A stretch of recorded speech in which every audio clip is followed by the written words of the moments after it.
انتخابات کے بعد عمران خان کی تقریب حلف برداری میں آرمی چیف اور نجوت سنگھ کی جپھی کیا لگی، گویا ردی کی ٹوکری میں پھینکا گیا کرتارپور منصوبہ دوبارہ زندہ ہو گیا۔ نامور صحافی اعزاز سید اپنے ایک کالم میں لکھتے ہیں، مقامی سول انتظامیہ اور فرنٹیئر ورکس آرگنائزیشن نے کم و بیش ایک سال کی مدت میں 875 ایکڑ کا رقبہ حاصل کیا، جس کے 105 ایکڑ رقبے پر گردوارے کی خوبصورت عمارت تعمیر کی گئی، جس میں میوزیم، لنگر خانہ، ڈسپنسری اور دیگر سہولیات موجود ہیں۔ جلد تعمیر مکمل کرنے کا ہدف حاصل کرنے کے لیے کام کی تعمیر کے دوران ٹھیکے دیتے ہوئے public procurement regulatory authority ordinance مجریہ 2002 کی شرائط کو ملحوظ خاطر نہ رکھا گیا۔ ان شرائط کے مطابق کوئی بھی ٹھیکہ دینے کے لیے شفافیت کو یقینی بنانا اور اس کام کے لیے اشتہار دے کر دلچسپی لینے والی تمام کمپنیوں کو برابر کے مواقع دینا ضروری ہے۔ بتایا جاتا ہے کہ اس منصوبے پر کم و بیش 7 سے 8 ارب روپے کی لاگت آئی ہے، مگر لاگت کی اصل رقم کا کسی کو علم نہیں۔ اس معاملے پر چونکہ کسی سے سرکاری سطح پر منظوری نہیں لی گئی تھی، اس لیے Pakistan public procurement regulatory authority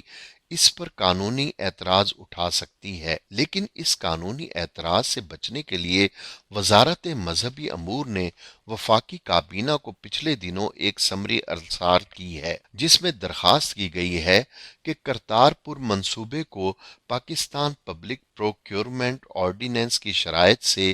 استثناء دیا جائے۔ اس منصوبے کا افتتاح وزیر اعظم عمران خان نے نومبر 2019 میں کیا تھا۔ اب کرتارپور پر سکھ یاتریوں کی آمد و رفت جاری ہے، جبکہ اس منصوبے کے تحت مختلف کام بھی بانٹ لیے گئے ہیں۔ پاکستان سکھ گردوارہ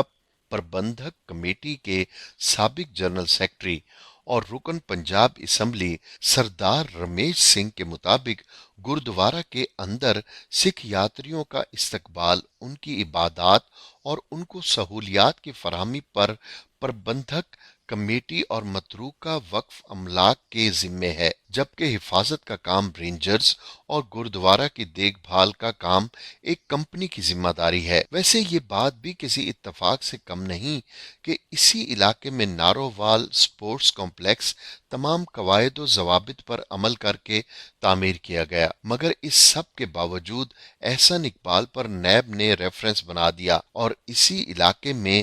ایک دوسرے منصوبے کرتارپور پر بالکل ہی الگ انداز اپنایا گیا۔ کرتارپور منصوبے کے ٹھیکوں اور اخراجات وغیرہ پر پبلک پروکیورمنٹ ریگولیٹری اتھارٹی کے قواعد سے استثناء دینے کا فیصلہ بہرحال کابینہ کرے گی، لیکن سوچنے کی بات یہ ہے کہ اگر یہ منصوبہ کسی سیاسی حکومت کے فیصلے کی روشنی میں تیار ہوتا تو کیا ملک میں احتساب اور لوٹ کھسوٹ کی رقوم واپس لانے کا دعوے دار قومی احتساب بیورو اس منصوبے پر بدعنوانی کا کوئی کیس کھولنے سے باز آتا؟ پاکستان میں انصاف اور احتساب کی بس اتنی سی کہانی ہے کہ زور آور کو چھیڑا نہیں جاتا اور کمزور کو چھوڑا نہیں جا سکتا۔